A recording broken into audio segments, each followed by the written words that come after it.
And then one of the most gut-wrenching scenes in the book that has stuck with me is when Bill, he is reflecting back to when Georgie was alive and how he and his family would hang out in the living room, and Bill or one of the parents would crack a joke and they would all laugh and Georgie would laugh even though he was too young to understand it and everyone knew he didn't get it, and yet he laughed anyway. And so it's just this fond childhood memory of hanging out in the living room, telling jokes.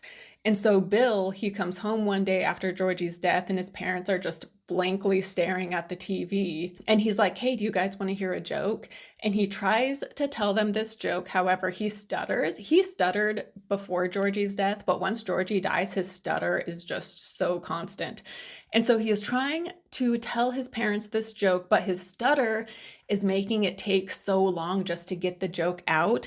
And once he says it, his parents, they either don't even hear or they just don't even care. And it was just such a gut-wrenching scene where this poor boy who is grieving the loss of his brother and grieving the loss of what his family once was, and he is trying to reconnect to his parents by doing something that they had fond memories of in the past, and yet, this stutter is, taking over, and then the parents don't even care. And it was like, it makes me feel emotional just thinking about it because it was just such a heartbreaking scene. And the way King wrote this scene, again, it was just so vivid and so painful and so sad. And again, it was one of those moments where I just wanted to hug 11-year-old Bill and comfort him because his parents weren't, the parents had the death of a son, right? So of course they're grieving. But yeah, I just really felt for Bill in this moment.